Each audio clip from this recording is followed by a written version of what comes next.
गुजरात के दिल में बसा मेरा अदराज संस्कृति, परंपरा और संकल्प से भरपूर, लेकिन इसकी छांव के पीछे छुपा था कुपोषण का अंधेरा।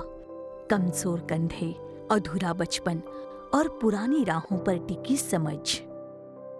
फिर आया बदलाव, जो चूल्हे की आंच तक सिमटी थी, खुद बेआवाज थी, अब सैकड़ों जिंदगियों की आवाज बन गई फॉर्च्यून सुपोषण संगिनी बनकर। કે ભાઈ અમને એક ટ્રેનિંગ મળે કે જે રીતે બાળકને પકડવું, કેવી રીતે ખવડાવવું, શું કરવું, એનાથી બધાને પછી બધા મને બાળકો આપવા લાગે।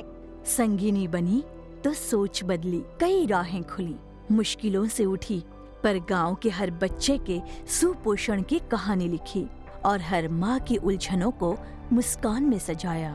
સંગીની બેને જે મને લોહી માટે માહિતી આપી હતી તે માહિતીમાંથી મને ઘણો ફેર પડ્યો છે અને મારા લોહીમાં ટકાવારી પણ વધી છે અને જે શાકભાજી ખાવાની કીધી હતી તેમાંથી મને ઘણો ફેર પડ્યો છે।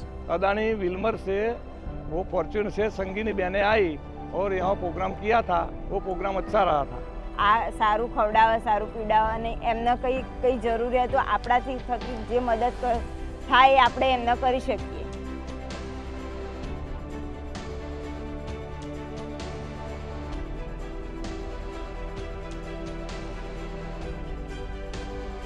इस बदलाव की पहली सीढ़ी शुरू होती है आपके किचन से। जब आप फॉर्च्यून का कोई भी प्रोडक्ट चुनते हैं, आप योगदान देते हैं प्रोजेक्ट फॉर्च्यून सुपोषण को, जो इन नन्ही उम्मीदों को संवार कर कल का मजबूत और सशक्त भारत खड़ा कर रहा है।